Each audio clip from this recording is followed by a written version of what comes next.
دریا کے کنارے کسی حبشی کو ایک عورت کے ساتھ شراب نوشی کرتے دیکھا تو سیدنا حضرت حسن بصری رحمۃ اللہ علیہ کے دل میں خیال آیا کہ کم از کم میں اس شرابی سے تو بہتر ہوں۔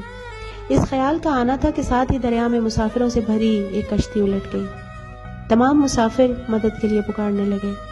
یہ دیکھ کر اسی حبشی نے فوراً دریا میں غوطہ لگایا اور ایک ایک کر کے سب کو بچا لیا۔ پھر آ کر آپ سے عرض کی کہ کیا آپ ان میں سے کسی کی جان بچا سکتے تھے؟ حسن بصری رحمۃ اللہ علیہ نے فرمایا نہیں۔ حبشی نے کہا تو اے حسن بصری پھر چشم باطن کھلی رکھا کرو، میرے ساتھ وہ عورت میری ماں ہے اور بوتل میں شراب نہیں پانی ہے۔ سیدنا حسن بصری رحمۃ اللہ علیہ سمجھ گئے کہ اس حبشی کے ذریعے ان کا امتحان لیا گیا ہے۔ اسی وقت اس کے قدموں میں گر گئے اور گڑ گڑا کر معافی مانگی۔ حبشی نے آپ کو اٹھایا اور دعا دی کہ اے اللہ ان سے تکبر کو دور کر دے اور بصیرت کا نور عطا فرما۔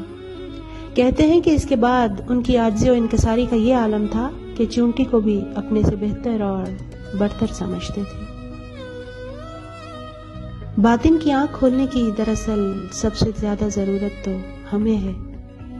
ہر کوئی یہی کہتا ہے زمانہ خراب ہے، ہمیں اپنے اندر تو کوئی برائی دکھائی ہی نہیں دیتی۔ ہم بھی لوگوں کے ظاہر کو دیکھ کر فوراً جج بن جاتے ہیں اور اپنے آپ کو پتہ نہیں کیا سمجھتے ہیں۔ اللہ پاک ہم سب کے حال پر رحم کرے، آمین۔